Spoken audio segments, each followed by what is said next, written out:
Wedding season में सिर्फ bride ही नहीं, ब्राइड की मॉम, खाला, बुआ, चाची, फूफी, भाभी, बहन, हर कोई फेशियल कराते हैं। मैंने ऐसे वर्स्ट रिएक्शंस देखे हैं जो हल्दी की वजह से हुए हैं, क्योंकि बहुत ही इंटरेस्टिंग मेकअप लुक होने वाला है। बेसिकली जो आपकी आंटीज होती है जो यूएस लंदन में रह रही होती है, वो फ्लाइट पकड़ के आती है बिल्कुल लास्ट मोमेंट पे जब आपके फेरे को सिर्फ आधा घंटा बचा है। So hello everyone, good morning and welcome back to another vlog. Guys, कल पूरा दिन बैठकर मैं सिर्फ रीलें स्क्रॉल कर रही थी इंस्टाग्राम पे। 556 रीलें स्क्रॉल करने के बाद में मुझे रियलाइज होता है गाइस कि इस ट्रेंडिंग सॉन्ग पे कम से कम 200 से ज्यादा ट्रांजिशन रील्स में देख चुकी हूँ। और यही सारी चीजें देख के ना गाइस मुझे याद आ गई मेरे एक्स की, मेरे एक्स प्रोफेशन की, कि मैं भी एक मेकअप इन्फ्लुएंसर हुआ करती थी। मैं भी मेकअप के बहुत सारे रील्स, वीडियोस, शॉर्ट्स वगैरह बनाती थी। तो मुझे बहुत ज्यादा दिल हुआ कि मैं भी इस सॉन्ग पर है ना एक ट्रांजिशन रील बनाऊं। तो बस मैंने डिसाइड किया कि नो मैटर व्हाट, आज तो मैं अपना मेकअप का रील बनाकर ही रहूंगी। तो बस मैंने अपना मेकअप का ब्रश उठाया ही था और मैं पहला स्ट्रोक अपने फेस पर लगाने ही वाली थी। सडनली मुझे याद आता है कि मेरे काफी सारे क्लाइंट्स और फ्रेंड्स लोग मुझसे ये कॉमन क्वेश्चन पूछा करते थे कि क्या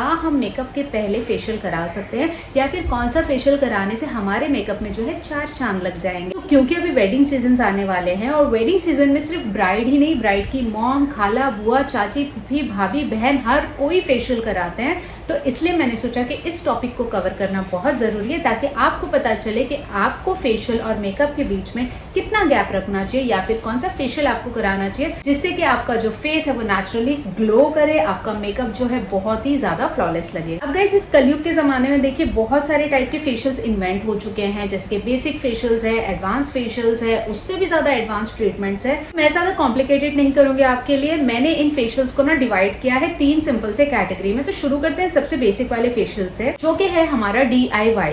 अब ये DIY कौन करते हैं? तो बेसिकली जो आपकी आंटीज होती है जो यूएस लंदन में रह रही होती है, वो फ्लाइट पकड़ के आती है बिल्कुल लास्ट मोमेंट पे जब आपके फेरे को सिर्फ आधा घंटा बचा है, और आते के साथ ही आपको पूछती है क्या आपके पास कोई स्पेयर किट है फेशियल के लिए, या फिर आपके पास कोई हल्दी, चंदन, मुल्तानी मिट्टी कुछ भी है दे दो, बस मुझे मुंह पे लगाना है, मुझे टाइम ही नहीं मिला फेशियल्स के लिए या फिर सैलून जाने के लिए। वो आपको सच नहीं बताती है कि यूएस में एक्चुअली सैलून जाना मतलब बहुत ज़्यादा एक्सपेंसिव हो जाता है। तो वो सोचती हैं कि इंडिया में आके कुछ ना कुछ तो मिर्च मसाला मिल ही जाएगा फेस पे लगाने के लिए। एनीवेज, आते हैं DIY फेशियल पे। तो सबसे पहला जो हमारा फेशियल होता है वो होता है DIY, यानी कि do it your self. Is it right? Please अगर कोई जेंजी यहाँ पर है तो मुझे करेक्ट कर देना। तो DIY फेशियल्स जो होते हैं वो बेसिकली होते हैं कि जब हम घर पर ही अपना mild cleansing, toning, moisturising, scrubbing करते हैं और एक फेस पैक लगा लेते हैं, इसे हम कहते हैं DIY फेशियल। तो अगर आप ऐसा कुछ घर पर कर रहे हो तो डेफिनेटली आप तुरंत अपना मेकअप कर सकते हो, क्योंकि जो DIY फेशियल्स होते हैं ना गाइस, वो बहुत ही लाइट होते हैं, बहुत ही माइल्ड होते हैं। आप जो प्रोडक्ट्स भी यूज कर रहे हो काफी माइल्ड यूज करते हो, उसमें कोई मशीनरीज वगैरह यूज नहीं होती है। सो आप इमीडिएटली अपना जो भी फेशियल है वो करने के बाद में मेकअप कर सकते हो। फिर भी मैं हमेशा रेकमेंड करती हूँ कि फेशियल या क्लीनअप के बाद में आप एटलीस्ट 30 to 45 मिनट्स का ब्रेक लो, ताकि आपकी स्किन जो है ना वापस से उसका pH बैलेंस नॉर्मल हो जाए और उसके बाद आप मेकअप करो। क्योंकि अगर आप इमीडिएटली अपना मास्क रिमूव करके और फिर मेकअप करोगे ना, तो इससे क्या होगा कि आपकी जो स्किन है उसका pH बैलेंस अभी तक नॉर्मल नहीं है। हो सकता है आपकी स्किन स्वेट करे, जिसकी वजह से आपका जो मेकअप है वो पूरा वॉश्ड आउट हो जाए, या हो सकता है कि आपकी स्किन बहुत ज़्यादा ड्राई हो गई हो जो भी प्रोडक्ट्स आपने यूज़ किए इसकी वजह से। तो इससे आपका जो मेकअप है वो बहुत ज़्यादा केकी लगेगा। जब हम इमीडिएटली किसी भी फेशियल या क्लीनअप के बाद में मेकअप करते हैं ना गाइस, तो हमारी स्किन को ब्रीथ करने का टाइम नहीं मिलता है। हम अपने पोर्स को क्लॉग कर देते हैं अपने मेकअप के प्रोडक्ट से, जिसकी वजह से है ना हमारे स्किन पे आगे चल के एक्ने, पिंपल्स ये सब आते हैं। तो आई वुड रेकमेंड कि प्लीज इमीडिएटली अपने मेकअप के पहले स्क्रबिंग वगैरह ना करें। अगर आप कर रहे हो तो हाफ एन आवर का ब्रेक ले लो। जैसे कि मैंने कहा, अगर आप DIY फेशियल कर रहे हो तो आप वो करने के 45 मिनट्स के बाद में अपना मेकअप नॉर्मली स्टार्ट कर सकते हो। चाहे तो आप टोनर लगा सकते हो मेकअप के पहले, या तो फिर आप आइस वाटर में अपनी शक्ल को डिप कर सकते हो।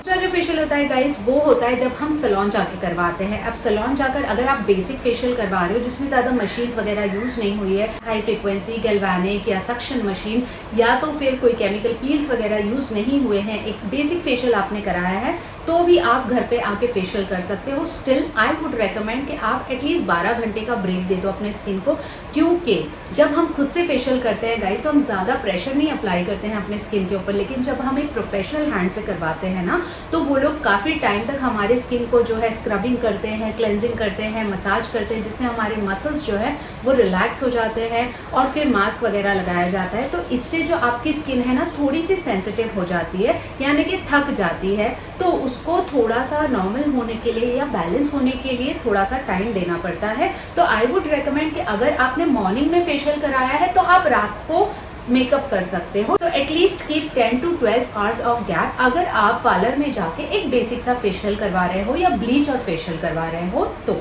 और इन केस आपको ब्लीच से कोई भी रिएक्शन हुआ है गाइस तो प्लीज़ 48 आवर्स के लिए गैप लेना बहुत ज़रूरी है। अगर आपने ब्लीचिंग करवाई है, आपने केमिकल पील करवाया है, इन चीज़ों की वजह से अगर कोई भी रिएक्शन हुआ है या आपको अपनी स्किन सेंसिटिव लग रही है, बर्निंग सेंसेशन हो रहा है, रेडनेस है, तो ऐसे में प्लीज़ इमीडिएटली मेकअप करना अवॉइड करें। जब तक आपकी स्किन का जो भी प्रॉब्लम है वो सबसाइड नहीं हो जाता आप मेकअप नहीं लगा सकते हो, क्योंकि that will worsen your case. Third condition जो होती है गाइस वो ये होता है कि जो हमारे एडवांस फेशियल होते हैं, जो यूजुअली हम ब्राइड्स की फैमिली को सजेस्ट करते हैं और जो बहुत अच्छे भी होते हैं, जैसे कि बीबी ग्लो फेशियल हो गया, हाइड्रा फेशियल हो गया, काफी सारे एडवांस फेशियल जो बहुत सारे सैलून्स ऑफर करते हैं। अगर आप ऐसा कोई भी फेशियल करा रहे हो जिसमें नीडलिंग वगैरह यूज हुई है, जैसे कि अगर हम डर्मा प्लानिंग करते हैं तो उसमें नीडल्स यूज होते हैं, ब्लेड्स यूज होते हैं। अगर आप हाइड्रा फेशियल कराते हो तो उसमें भी काफी सारी मशीनरीज यूज होती है, सक्शंस यूज होता है, जिसकी वजह से आपकी जो स्किन है ना वो बहुत ही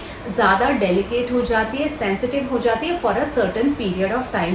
अब इससे आपको डरने की ज़रूरत नहीं है। मैं आपको एक सिंपल सा एग्जांपल दे देती हूँ गाइस। फॉर एग्जांपल आपके हाथ पे कोई स्केच पेन या फिर मार्कर का जो है मार्क लग गया, तो आप उसको रिमूव करने के लिए जो है थोड़ा ज़्यादा रब करोगे, स्क्रबर यूज़ करोगे, काथा यूज़ करोगे, तो ऐसी चीज़ें यूज़ करोगे जिससे कि वो मार्क निकल जाए। कुछ ही देर में वो मार्क चला जाएगा लेकिन आपको रेडनेस रह जाएगी। अब उस रेडनेस को बैक टू नॉर्मल आने के लिए थोड़ा टाइम लगेगा। सिमिलरली जब आप कोई भी एडवांस फेशियल कराते हो, चाहे वो बीबी ग्लो हो, हाइड्रा फेशियल हो, डर्मा प्लानिंग हो या ऐसे कोई भी फेशियल्स हो, इससे आपकी जो स्किन की सुपरफिशियल लेयर है, जो डेड स्किन लेयर है, वो निकल जाती है, क्लीन हो जाती है, लेकिन आपकी स्किन जो है वो सेंसिटिव हो जाती है just for a certain period of time, और फिर उसको नॉर्मलाइज होने के लिए थोड़ा सा टाइम लगता है। और उसके बाद आपको मिलती है एक बहुत ही अच्छी फ्रेश ग्लोइंग स्किन, जिसके ऊपर जब आप अपना मेकअप करते हो ना गाइस तो और भी ज़्यादा फ्लॉलेस लगता है आपका मेकअप, और भी ज़्यादा क्लीन लगता है आपका मेकअप, और एकदम नेचुरल लगता है। सो जब भी आप ऐसे टाइप के फेशियल कराते हो तो एटलीस्ट 48 आवर्स के लिए जो है आपको अवॉइड करना है एनी मेकअप और any skin care product. I am sure आपके जो भी स्किन केयर एक्सपर्ट होंगे वो आपको इसके बारे में बता देंगे, लेकिन अगर नहीं बताएंगे तो मैं आपको बता देती हूँ कि 48 आवर्स तक जो है आपको कोई भी स्किन केयर प्रोडक्ट नहीं अप्लाई करना है अदर देन जो आपके एक्सपर्ट ने आपको रेकमेंड किया होगा। उसके अलावा आपको स्विमिंग नहीं जाना है बिकॉज क्लोरीन होता है पानी में, आपको धूप में नहीं जाना है, आपको गैस के सामने नहीं जाना है। बेसिकली आपको अपनी स्किन को जो है हीट से बचाना है। अब ऑब्वियसली अगर आपकी स्किन पे खराश हुई है और अगर आप उसको हीट के सामने रखोगे तो आपको और ज़्यादा इरिटेशन होगी और ज़्यादा बर्निंग सेंसेशन होगा। इन चीज़ों को अवॉइड करने के लिए ही हम बोलते हैं आप भी अपने फेस को जो है स्वेट से बचाइए, हीट से बचाइए, जितना हो सके कूल एनवायरनमेंट में रहिए। एसी में रह सकते हैं, फैन के नीचे रह सकते हैं, और बाय चांस अगर आपको ज़्यादा इरिटेशन हो रही है, इचिंग वगैरह हो रही है, तो फिर आप आइस लेके आइस से हल्के से रब कर सकते हो। आपको अपने नेल्स या फिर हैंड बिल्कुल भी यूज़ नहीं करना है। ये चीज़ें आपको करनी है सिर्फ एक ही कंडीशन में कि अगर आपकी स्किन जो है थोड़ी रेड हो गई है, इची हो रही है या थोड़ी सी फूक गई है, लेकिन अगर आपको कहीं से भी लगता है ब्लीडिंग वगैरह हो रही है तो आपको ये चीज़ें भी नहीं करनी है। आपको डायरेक्टली अपनी एक्सपर्ट से ही पूछना है कि इसके लिए क्या किया जाए।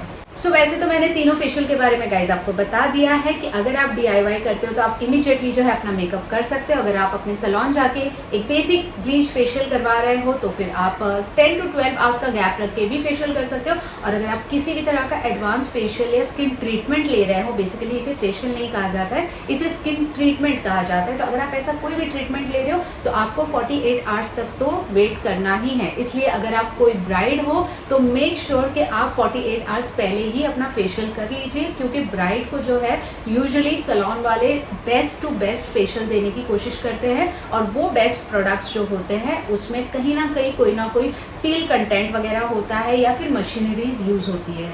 एक और टिप ब्राइड के लिए देना चाहूँगी। जनरली ब्राइड हमेशा बताती है कि मेरी मेहंदी है, फिर हल्दी है, फिर मैं फेशियल के लिए कब आऊँ। सो गाइज मैं आपको ये बता दूँ कि आप प्लीज़ अपने फेशियल और हल्दी के बीच में एक दिन का गैप ज़रूर रखिए, क्योंकि फेशियल करने के बाद में जैसे मैंने आपको बताया कि स्किन जो है सेंसिटिव हो जाती है, और हल्दी जो है वो नेचुरली काफ़ी स्ट्रांग होती है। वो खुद हमारे स्किन पर एक फेशियल का काम करती है, डिटैनिंग का काम करती है, हमारी स्किन को एक्सफोलिएट करने का काम करती है। तो अभी आप ऑलरेडी एक फेशियल करा के आए हो, आपकी स्किन ऑलरेडी सेंसिटिव है, आप उसको फिर से अगर एक्सफोलिएट करते हो, यानी कि उस पर अगर फिर से हल्दी चंदन वगैरह लगता है, तो काफ़ी लोगों को रिएक्शंस होते हैं, और बहुत वर्स्ट रिएक्शंस देखने मिले हैं। जब भी मैं अपने ब्राइड्स को रेडी करने जाती थी, काफ़ी सारे ब्राइड्स के ऊपर मैंने ऐसे वर्स्ट रिएक्शंस देखे हैं जो हल्दी की वजह से हुए हैं। तो प्लीज़ मेक श्योर कि आप अपने फेशियल और हल्दी के बीच में एटलीस्ट एक दिन का गैप रखिए, अगर आपकी स्किन सेंसिटिव है तो, और अगर नहीं है तब भी आप गैप रखिए। As well as sensitive skin वालों को मैं सजेस्ट करूंगी कि आप अपने फेस के ऊपर है ना कोकोनट ऑयल का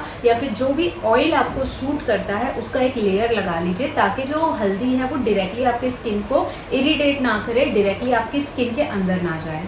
सो गाइज, आई होप आपको ये वाला ज्ञान पसंद आया होगा और आप इसे ज़रूर यूज़ करेंगे अपने अपकमिंग वेडिंग सीजन्स के लिए। और जो मेकअप लुक है वो डेफिनेटली मैं बताऊंगी आप लोगों को, लेकिन मैं उसे कंटिन्यू करूंगी दूसरे ब्लॉग में, क्योंकि इस ब्लॉग में अगर करूंगी ना तो आप बड़े बोर हो जाओगे। और मैं चाहती हूँ कि जो मेकअप लुक है ना वो आप लोग बड़े अच्छे से ही देखो, क्योंकि बहुत ही इंटरेस्टिंग मेकअप लुक होने वाला है। तो इस ब्लॉग का नेक्स्ट पार्ट जो है वो बिल्कुल भी मिस मत करना। और अगर आपको ये वाला ब्लॉग पसंद आया होगा, इन्फॉर्मेटिव लगा होगा, ऐसा लगता है कि किसी के साथ आप ये चीज़ शेयर कर सकते हो, कोई ब्राइड टू बी जो होने वाली है उसके साथ शेयर कर सकते हो, तो प्लीज़ मेरे इस ब्लॉग को शेयर करना, लाइक करना, कमेंट करके बताना कि आपको कौन सा सेक्शन अच्छा लगा। और अगर आपको कोई भी और जानकारी चाहिए तो आप मुझसे पूछ सकते हो। जैसे मैं आपको बता दूं, मैं एक ex beautician, hair stylist, skin therapist रह चुकी हूँ, एक मेकअप आर्टिस्ट रह चुकी हूँ, तो काफ़ी सारी नॉलेज है मुझे भी। इस नॉलेज को शेयर करने के लिए ना मैं पहले बहुत चार्ज करती थी, बट क्योंकि अब मैं फुल टाइम ब्लॉगर हूँ और मैं चाहती हूँ कि ये ज्ञान जो है मैं पूरी दुनिया में बांटूँ, तो इसलिए आपको भी अगर स्किन से रिलेटेड, हेयर के रिलेटेड या मेकअप रिलेटेड कोई भी क्वेरी आप प्लीज़ मुझे कमेंट बॉक्स में पूछ सकते हो, and I will get back to you with the answer. So friends, चलिए इस ब्लॉग को तो मैं यहीं पे एंड करती हूँ। मिलती हूँ आपसे एक नेक्स्ट ब्लॉग में। अब वो ब्लॉग क्या होगा, मेकअप होगा, नहीं होगा, क्या होगा, I don't know, let's keep it suspense. या